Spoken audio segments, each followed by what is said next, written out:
बच्चों, आज की इस वीडियो में आपका बहुत बहुत स्वागत है। मैं पुनरावृत्ति करा रही हूँ वसंत के पाठों की, जिसमें मैं आज पाठ 5 अक्षरों का महत्व आपको पुनरावृत्ति कराने चल रही हूँ वार्षिक परीक्षा के हिसाब से। कहने का तात्पर्य, मैं बिल्कुल संक्षेप में आपको पाठ समझाऊंगी, फिर उस पर बनने वाले पाठों पर आधारित जो प्रश्न होते हैं, जो एक शब्द या एक वाक्य के होते हैं, मैं वो आपको कराऊंगी। तो अक्षरों का महत्व जो पाठ है वो गुणाकर मूल्य का लिखा हुआ पाठ है, जो हम मानते हैं कि अक्षर ज्ञान प्रारंभ से नहीं थी। अगर मैंने आपको भाषा पढ़ाया है, यदि भाषा की बात आपसे करूं, तो भाषा में सबसे पहले बच्चे के जन्म के साथ ध्वनियाँ आती हैं और ध्वनियों के बाद स्वर आते हैं, फिर व्यंजन आते हैं। तो व्यक्ति अपने मौखिक रूप में भाषा को सीखता है। प्रारंभिक अवस्था में अपने मौखिक रूप में भाषा को सीखता है, फिर वो भाषा धीरे धीरे लिखित रूप में परिणित होती है। लिखित रूप में परिणित होने के लिए उसे लिपि चिन्हों की आवश्यकता होती है। जब तक उसे लिपि चिन्हों का ज्ञान नहीं हो जाएगा, तब तक उसे भाषा लिखना नहीं आएगा। यदि मैं आपसे कमल कहूँ और उस बच्चे को जिसको कि लिखना नहीं आता, तो वो कमल सुन तो लेगा, समझ तो लेगा, मगर अपनी कॉपी पर कमल लिख नहीं सकता, क्योंकि उसे लेखन चिन्हों का ज्ञान नहीं है। ऐसी स्थिति में अक्षरों का जो महत्व है वो यहाँ इस पाठ में समझाया गया है, क्योंकि हमारी दुनिया आज की नहीं है, हमारी दुनिया ऐसे ही नहीं बनी है। हम किस तरह से इस धरती पर जीव जंतु सब कुछ विलुप्त हो गया था, धीरे धीरे इनका जो स्वरूप है वो बढ़ने लगा, और उसके बाद स्थिति ये आई कि मनुष्य समूहों में रहने लगा, अपनी आवश्यकता की चीज़ों के लिए वो बातें करने लगा, और उसके बहुत बाद की स्थिति है जब उसे अक्षरों का ज्ञान हुआ। तो इसका जो ये जो पाठ है उसमें लगभग यही चीज़ें बताई गई हैं कि हमारी जो धरती है करोड़ों वर्ष पुरानी थी, कोई जीव जंतु नहीं थे उस पर, सिर्फ जानवर और वनस्पतियों का ही राज्य था। मानव ने अपनी पृथ्वी को कोई 5 लाख साल पहले जन्म लिया, उनका विकास हुआ, और मानव ने पशुओं पक्षियों और आदमियों के चित्र द्वारा अपने मन के भावों को व्यक्त किया। जब हमारे पास अक्षर का ज्ञान नहीं था, तो हम अपनी बातों को व्यक्त करने के लिए चित्रों का सहारा लेते थे। मैं आपको एक उदाहरण दूं। वो उदाहरण क्या है कि जैसे आप अगर सड़क पर चलते हैं तो सड़क के किनारे पर कभी कभी आपको चित्र दिखते हैं, बोर्ड पे, लोहे के बोर्ड पे लगे हुए। अगर कहीं करीब पहुंचते हैं, स्कूल है, तो वहां पर एक चलते हुए बच्चे का चित्र बना होता है, लड़के या लड़की का। ये या रेलवे की पटरी होती है, तो वहां उस बोर्ड पर इस तरह से करी हुई रेलवे की पटरियों के निशान होते हैं, जो मानव रहित रेलवे क्रॉसिंग जिसको कहते हैं, तो वो बने होते हैं। तो इस तरह से कहीं सूरज दिखाना है तो उस जमाने में लोग क्या दिखाते थे, ऐसे ऐसे करके वो चित्र बने होते थे। धीरे धीरे शब्दों का ज्ञान न होने के कारण हम चित्रों से अपना विचार विनिमय कर लेते थे, लेकिन जैसे जैसे हमारा विकास हुआ, हम सही तरीके से रहना, जीना, खाना सीखे, हमें अपनी मौखिक भाषा को लिखित रूप देने के लिए लिपि चिन्हों की आवश्यकता महसूस हुई कि हम लिपि चिन्ह जानें। तो कोई 10,000 साल पहले गांव बसना शुरू हुआ है। ये एक अनुमानित मान्यता है, बिल्कुल एग्जैक्ट है कि नहीं है वो मैं नहीं कहूँगी, क्योंकि आपकी पुस्तक में जो लिखा है मेरा मतलब सिर्फ उतने से ही है, और कक्षा 6 के विद्यार्थियों के लिए इतना जानना आवश्यक है। एग्जैक्ट बिल्कुल सही सही आपको भौगोलिक आंकड़ा इस छोटी कक्षा में नहीं दिया जा सकता, तो एक अनुमानित आंकड़ा है ये।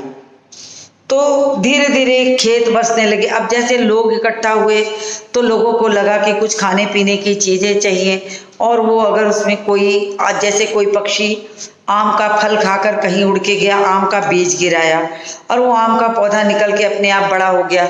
अब उसमें आम के फल निकले तो उन्हें लगा कि अरे ये तो खाने लायक चीज़ है, उन्होंने आम का पौधा लगाना शुरू कर दिया।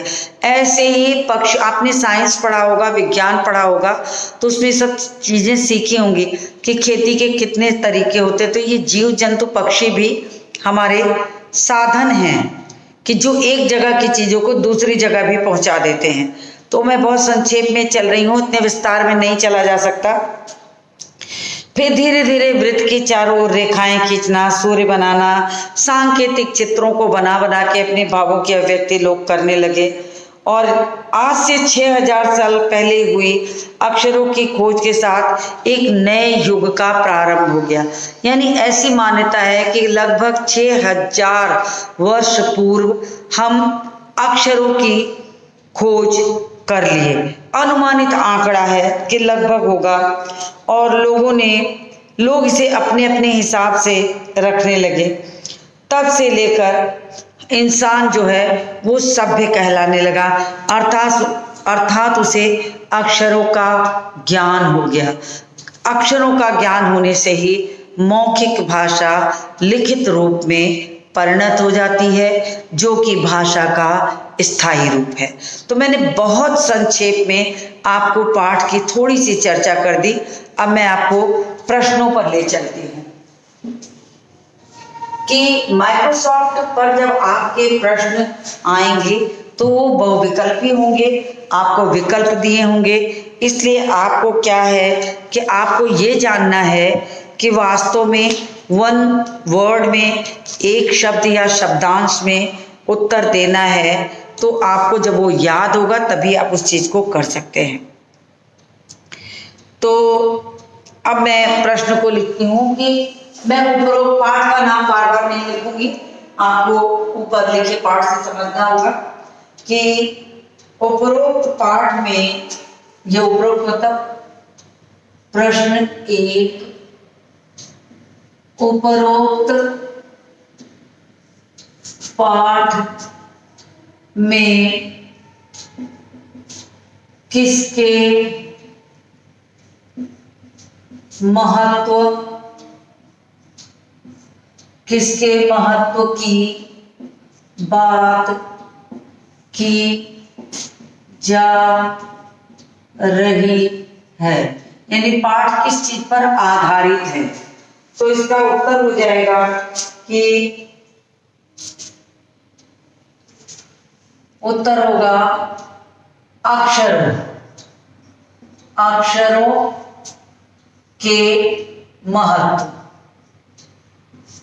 अक्षरों के महत्व। फिर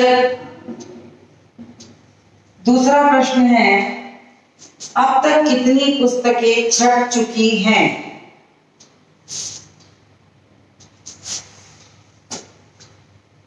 यानी अक्षरों के ज्ञान के बाद अब तक कितनी पुस्तकों के छपने का अनुमान लगाया जा सकता है? तो अभी कितने अनुमान लगाया जा सकता है? करोड़ों। तो इसका उत्तर क्या होगा? करोड़ों पुस्तक, क्योंकि अक्षर का ज्ञान हुए काफी समय व्यतीत हो गया है। करोड़ों पुस्तक, तो ऐसा माना जाता है कि करोड़ों पुस्तक अब तक लोगों के अनुमान से आ गई होंगी। फिर उसके बाद का जो प्रश्न है वो बच्चों, अगला प्रश्न है कि पुराने जमाने के लोगों के अनुसार अक्षरों की खोज किसने की? तो इसका उत्तर है कि पुराने जमाने के लोगों के अनुसार अक्षरों की खोज ईश्वर ने की। तो इसका उत्तर होगा ईश्वर ने की। अब लोगों की ऐसी मान्यता थी कि कि पुराने ज़माने में लोगों को ये ब्रह्मा से ज्ञान प्राप्त हुआ है कि कैसे लिखा पढ़ा जाए, तो इसीलिए इसको ईश्वर की खोज माना गया है। अगला प्रश्न है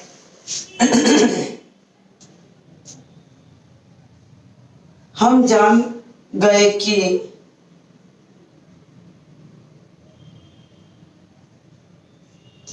अब हम क्या जान गए। प्रश्न है अब हमें क्या जानकारी मिल गई। अब हमें क्या जानकारी मिल गई।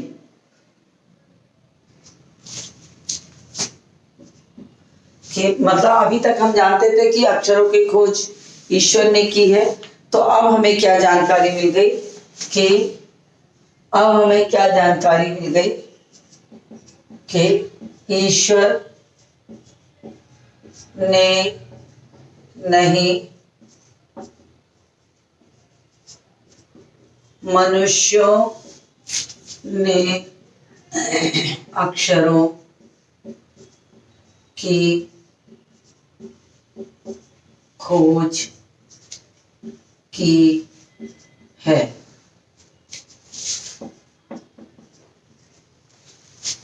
तो अब हमें ये जानकारी मिल गई कि मनुष्य ने की है। हमारी धरती कितने साल पुरानी है। तो ये लगभग मान्यता है कि हमारी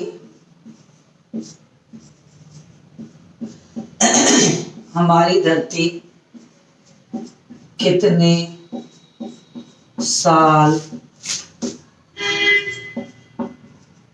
पुरानी है। ये प्रश्न और इसका जो उत्तर है ये आपकी पुस्तक के अनुसार है, भौगोलिक आंकड़ाओं से बिल्कुल एग्जैक्ट नहीं दिया गया है, क्योंकि अगर इसको विस्तृत या ऊंची कक्षा या बड़ी पुस्तकों के आधार पर किया जाए तो हो सकता है एग्जैक्ट आंकड़ा भी मिल जाए, परंतु यहाँ आपके पाठ पुस्तक में जो आंकड़ा दिया गया है उसके आधार पर इसका उत्तर दिया जा रहा है।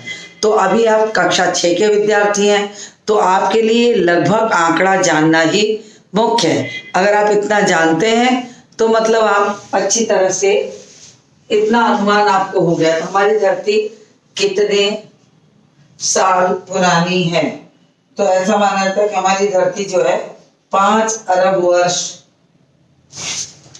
हमारी उत्तर है 5 अरब वर्ष लगभग।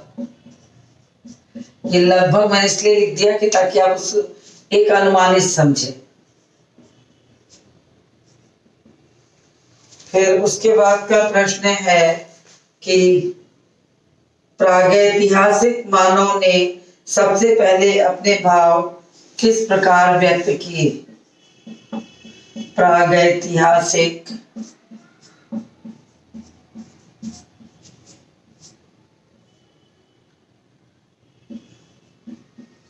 मानव ने सबसे पहले अपने भाव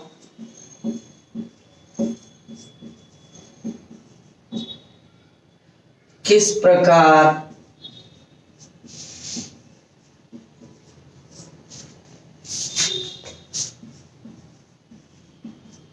व्यक्त किए।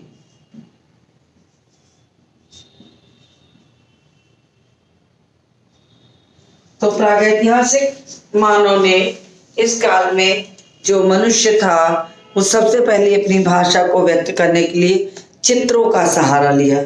जैसा कि मैंने अभी बताया आपको कि आज भी चित्रों के सहारे कुछ चीज़ें व्यक्त की जाती हैं।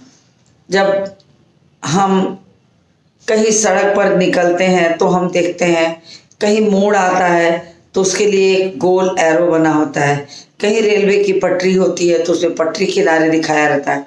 तो सड़क के किनारे लगे हुए जो कुछ थोड़े बहुत चिन्ह हैं, इसी तरह से उस जमाने में वार्तालाप, विचारों के विनिमय के लिए भी भाषा का प्रयोग किया जाता था। तो उस जमाने में हम चित्रों को, सूर्य दिखाना है तो हमें गोले, उसकी लकीरें, उसकी किरणें, वर्षा दिखाना है तो डॉट डॉट डॉट डॉट करके पानी, बादल दिखाना है तो बादल के आकार। तो हमने चित्रों का एक अनुमानित कल्पना के आधार पर चित्रों का निर्माण कर लिया था और उसी से हमारी बातचीत होती थी या विचार विनिमय होता था। तो इसका उत्तर है प्रागैतिहासिक मानव ने सबसे पहले अपने भाव किस प्रकार व्यक्त किए? चित्रों के माध्यम से। फिर है सबसे पहले अपने भाव व्यक्त करने के लिए किसके चित्र बनाए गए?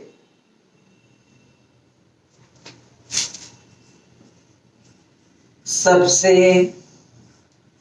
पहले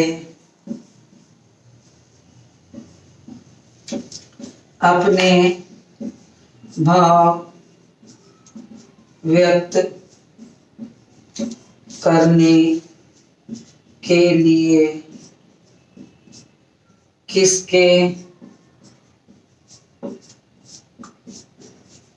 चित्र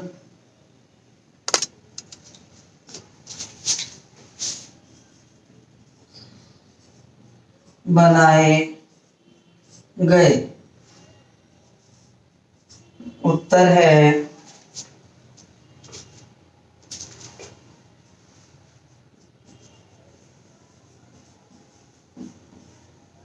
आदमियों के। तो आपको मैंने बिल्कुल छोटे छोटे प्रश्नों को कुछ कराया है, आप इसका स्क्रीनशॉट लीजिए तब मैं इसको रब करूं। उम्मीद है आपने इसका स्क्रीनशॉट ले लिया होगा। अब मैं इसको रब करती हूँ, फिर आगे के प्रश्नों को लिखूंगी।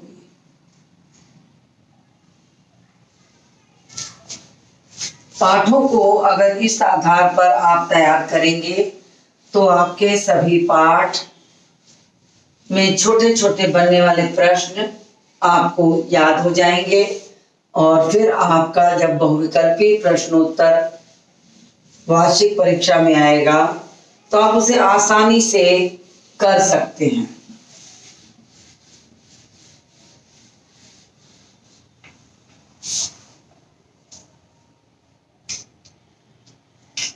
अब देखिए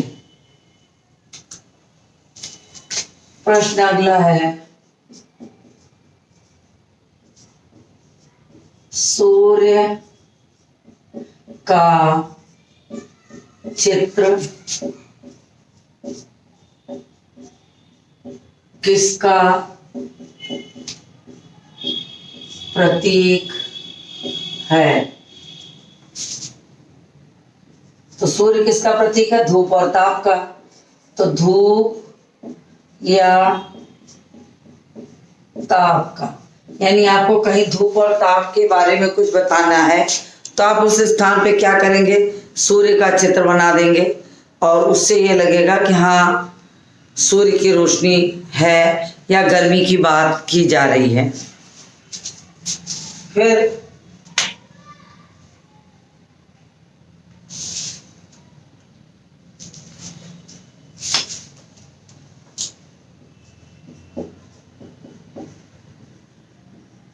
मनुष्य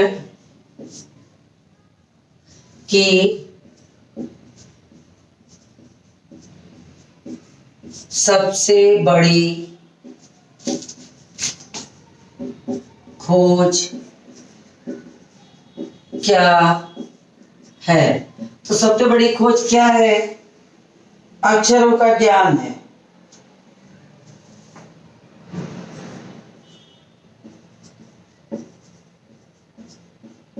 अक्षरों की खोज, क्योंकि जब तक अक्षर नहीं थे तब तक हमारे पास सिर्फ मौखिक भाषा थी और उस भाषा का कोई स्थायी रूप नहीं था, क्योंकि मौखिक भाषा का कोई स्थायी रूप नहीं हो सकता। अगर हमें अपनी बात को कुछ समय तक के लिए रखना है तो हमारे पास कोई साधन नहीं था कि हम अपनी बात को स्थायित्व दे सकें। लेकिन जब अक्षर ज्ञान हो गया तो वो सारी चीज़ें लिखित रूप में हम आसानी से रख सकते थे। तो अक्षरों का ज्ञान ही है कि आज हमारे पास पौराणिक पुस्तकें, ऐतिहासिक पुस्तकें, ऐतिहासिक काल की चीज़ें, पुरातत्व की खुदाई, खगोल ज्ञान का शास्त्र जो है, सब कुछ आज पुस्तकों में उपलब्ध है। यदि हमें अक्षरों का ज्ञान न होता तो हमारे जीवन की प्राचीन पुरानी से पुरानी चीज़ें आज कहीं विलुप्त हो गई होती, और ऐसे विलुप्त हो गई होती कि हमें वो देखने और सुनने और उसके बारे में जानकारी भी ना मिलती। लेकिन ये सारी चीज़ें वर्तमान में हैं और बनी हुई हैं, जिसके कारण हमें ये लगता है कि वास्तव में जो अक्षर का ज्ञान है उसने हमें अपनी भाषा को स्थायी रूप प्रदान करने का एक सुनहरा अवसर दिया। तो इसके बाद प्रश्न है, एक प्रश्न और बन सकता है कि मानव को कब से सभ्य कहा जा सकता है? मानव को कब से सभ्य कहा जा सकता है? तो जब से मानव ने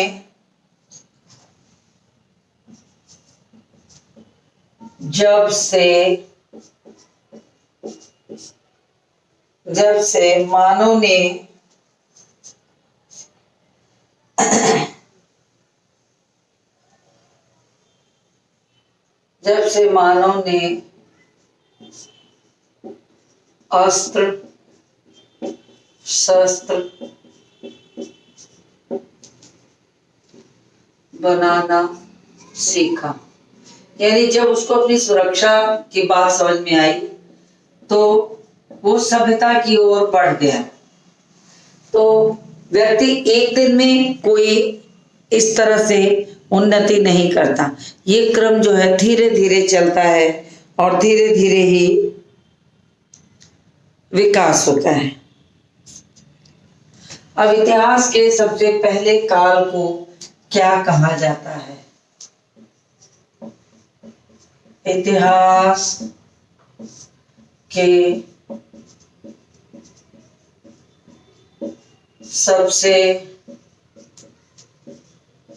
पहले काल को क्या कहा जाता है? इतिहास के सबसे पहले काल को क्या कहा जाता है?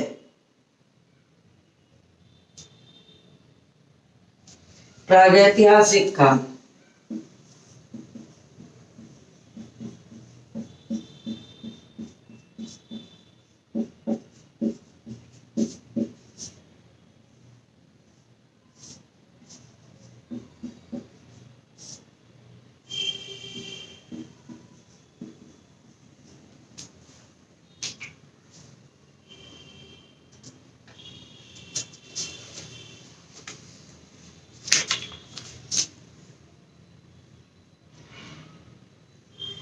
उसके बाद ये प्रश्न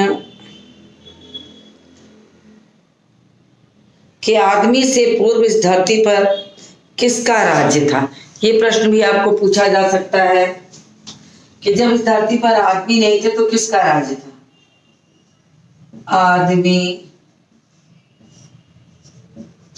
से पूर्व इस धरती पर किसका राज्य था? आदमी से पूर्व इस धरती पर किसका राज्य था? तो इस पर प्रकृति और जीव जंतु थे। जीव जंतुओं और पेड़ पौधों का।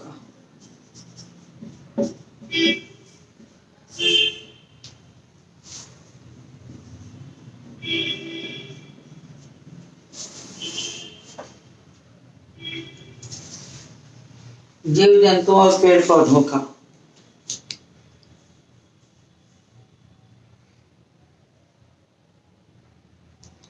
फिर उसके बाद है प्रश्न हो सकता है कि प्रागैतिहासिक मानव ने पहले अपने भाव को कैसे व्यक्त किया। तो मैं ओरल समझा दूं क्योंकि मैंने इस प्रश्न को एक बार लिखा है कि चित्रों के माध्यम से उसने अपने भावों को व्यक्त किया था। फिर आपके पास एक प्रश्न और बन सकता है कि प्रागैतिहासिक काल का अभिप्राय क्या है। तो वास्तव में इतिहास से पहले का, ये भी मैंने लिखा है, लेकिन और किसी तरह से ये प्रश्न पूछा जाए तो आपको जानकारी होनी चाहिए कि प्रागैतिहासिक काल का मतलब होता है इतिहास के पूर्व का जो समय होता है उसे कहते हैं, उसे हम प्रागैतिहासिक काल कहते हैं। यानी इतिहास से भी पूर्व, ऐतिहासिक समय से काफी पहले के समय को हम कहते हैं प्रागैतिहासिक काल। फिर मनुष्य की अगर सबसे बड़ी खोज पूछी जाए तो अक्षर ही है। और सभ्य कब से कहा जाना लगा? जब से उसे अक्षरों का ज्ञान हो गया, जब से उसे ये लग गया कि अक्षर ज्ञान है, वो अपनी बात को स्थायी रूप से कह सकता है, लिख सकता है, तब उसे ज्ञान हो गया।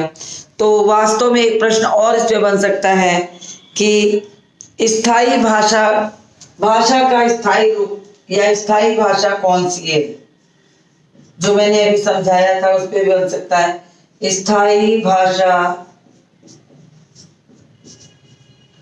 कौन सी है।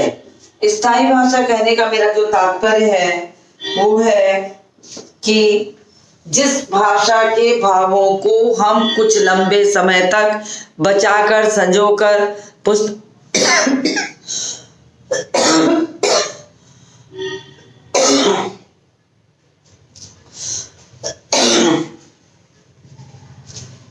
क्षमा चाहूंगी कि जिस भाषा को हम पुस्तक के रूप में, कागजों पे लेख के रूप में, पत्र पत्रिकाओं के रूप में बचाकर कुछ लंबे समय तक रख सकें, वास्तव में वही भाषा स्थायी हो सकती है।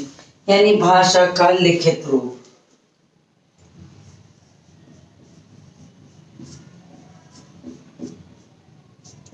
भाषा का लिखित रूप यह स्थायी है। स्थायी क्यों है वो भी मैंने समझा दिया।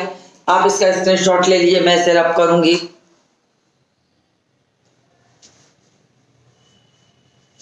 तो संभवतः आपने इसका स्क्रीनशॉट ले लिया होगा,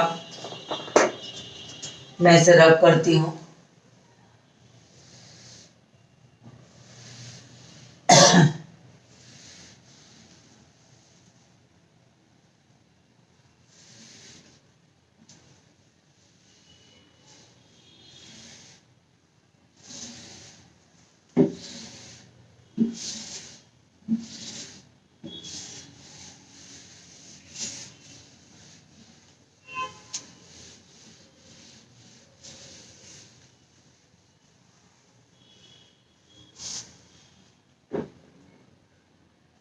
अब मैं कुछ अति लघु प्रश्न के रूप में आपको समझा दूं कि आदमी ने गांव में रहना कब शुरू किया। करीब 10,000 वर्ष पहले आदमी गांव में रहने लगे। तो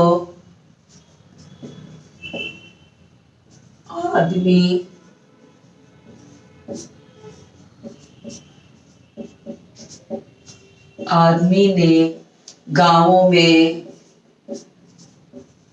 रहना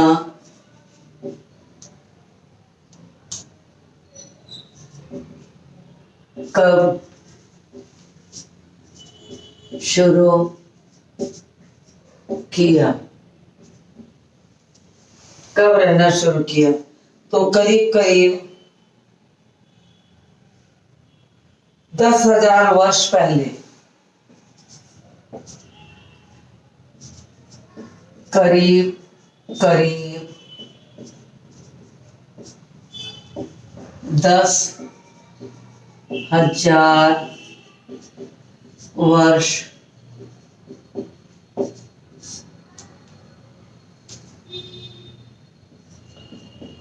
पहले, उसके बाद